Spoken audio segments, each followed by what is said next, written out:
예, 안녕하세요. 박소방입니다. 이번에 푼 문제는 옥내 소화전 설비의 펌프 성능시험 결과표와 성능 곡선을 작성하라는 문제를 풀어보도록 하겠습니다. 성능시험 결과표는 어떤 구성인지를 아셔야 됩니다. 자, 최절, 전격, 과부하로 나옵니다. 펌프의 사양, 그 다음에 시험, 결과. 최절 운전이 뭐죠? 전격 토출 압력에 140%를 초과하면 안 된다. 그러니까 과하게 작동하여서 배관에 충격을 주지 마라. 전격 운전은 뭐죠? 당연히 전격 토출량에 전격 토출 압력에 이상이 나와야 되고, 과범 전격 토출량에 150%를 운전하였을 때 전격 토출 압력은 65% 이상이 나와야 된다. 자, 여기서 이 구성도 보시지만 이상 최저 운전을 할 경우에는 초과하지 않는다. 그럼 초과하지 않는다는 말은 무슨 말이죠? 이하가 되어야 한다는 말입니다. 이하여야 하고 이상이어야 하고 이상이어야 합니다. 그래야지 펌프에 대한 성능 시험 결과에 따른 곡선을 그렸을 때 얘가 최대한 일직선이 되어 가장 적합하다, 가장 우수하다라고 판단할 수 있습니다. 이하, 이상, 이하, 이상으로 외우시고 최대한 일직선이 되어야 적합하다 라는 결론을 낼 수 있어야 합니다. 일단 구성은 이렇게 되는 것이고, 펌프 사양, 시험 결과, 문제에서 주어지겠죠. 설치된 펌프의 전격 토출 압력은 1.5 메가파스칼이다. 이거는 펌프의 사양이죠. 1.5 메가파스칼이다. 최저 운전 140%를 이하여야 한다.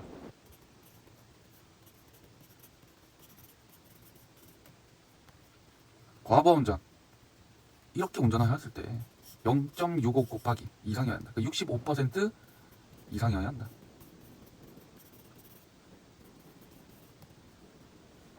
시험 결과입니다. 시험 결과는 다 나와 있죠.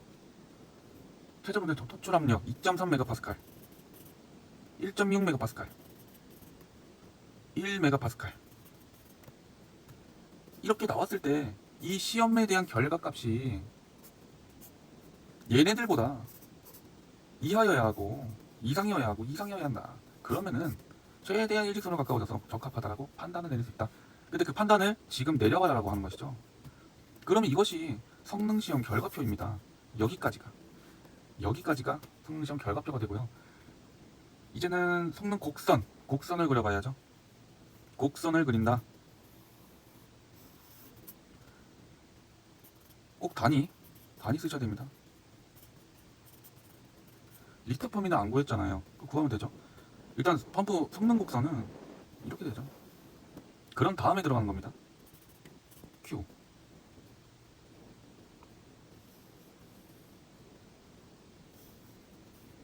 여기 있죠. 1.5배 이상. 그럼 1.5에 대한 Q. 최저 운전값. 압력값이 몇 나왔죠? 별표 하나 나왔죠. 얘는 0일 때입니다. 0일 때 토출하지 않고 있을 때 기본적으로 돌렸을 때 값이 어떻게 되느냐? 별표 1.5 메가파스칼. 100%로 운전했을 때 기본 값으로 운전했을 때 1.5. 과부하 운전. 얘가 과부하죠. 1.5. 과부하 운전했을 때 0.65. 그럼 별 2개죠. 별 2개. 그럼 별 2개가 오는 것이죠. 곡선을 그렸고 위에 따라 이 값들을 여기에 뭐 위에가 되든 아래가 되든 값을 다 넣어주면 되는 것입니다. 그런 다음에 이렇게 그려보고, 이거는 뭐다? 시험 결과값이다. 얘는 이하가 돼야 되고 얘는 이상이 돼야 되고 이상이 돼야 됩니다. 이렇게 해서 성능 곡선까지 그릴 수 있겠고요. 이 Q에 대한 값을 구해볼까요? 어떻게 구하죠? Q는 130L/min 곱하기 N인데 이 또는 5다. 근데 해당하는 특정 소방 대상을 50층 이상의 초고층 건축 물이라고 하였으니까 가 되고, 1.5Q는 1.5 곱하기 650에 따른 리터/퍼 민이 될 것이고요. 얘는 여기로 가고 얘는 여기로 갑니다. 그럼 이거에 대한 값을 지워주고 이거에 대한 값을 적어주시면 되겠습니다.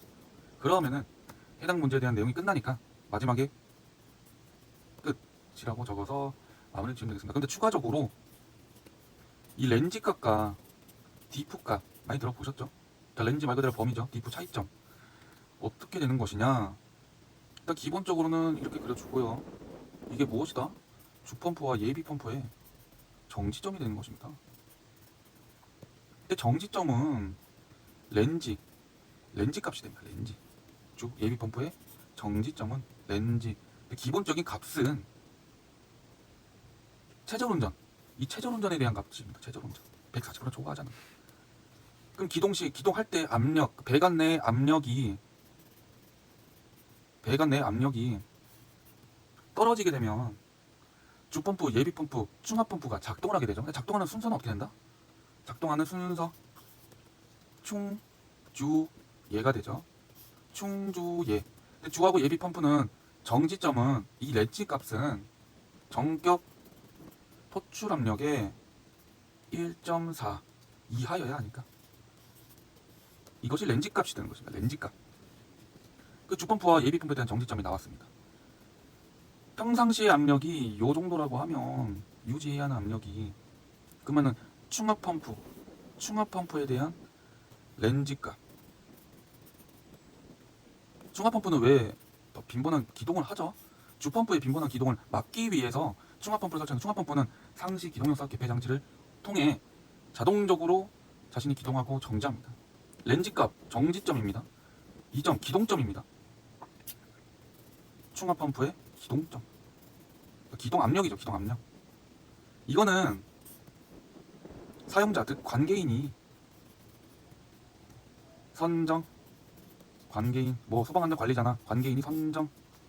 그래서 이 평상시의 압력이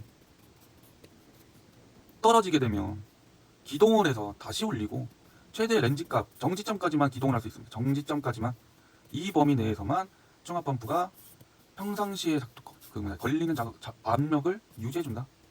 이걸 렌즈 값이고 이거는 뭐예요? 이것이 디프 값이죠. 렌즈 디프 값입니다. 디프는 범위입니다. 범위. 기동점에 대한 명시는 없습니다. 하지만 이 기동점은 렌즈 마이너스 디프 값. 그것이 기동점. 평상시 압력이 이 정도다. 근데 화재가 발생한 경우에는 이 압력이 쭉 떨어지겠죠. 왜냐? 배관 내에 충수되어 있는 물들이 빠져나가니까. 그러면 화재가 났어. 화재가 나면 얘는 쭉 떨어지게 될 것이고 주 예비펌프의 정지점. 그러면 이거는 렌즈 값이 되고 이것에 따른 디프 값이 얼마인지는 몰라. 디프 값. 여기까지라고 하겠습니다. 그럼 이거에 대한 주펌프 정지점이 되는 것이죠. 다시 기동점이 되는 것이죠. 기동 압력, 주펌프의 기동 압력. 그럼 얘가 렌즈니까 요만큼의 범위는 디프가 되고 이 기동 압력은 요만큼 되겠구나.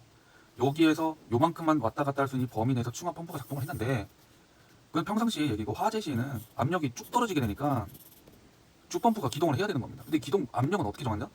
렌즈의 디프 값을 빼줌으로써 기동점이 나온다. 근데 여기 왜 주펌프죠? 왜냐?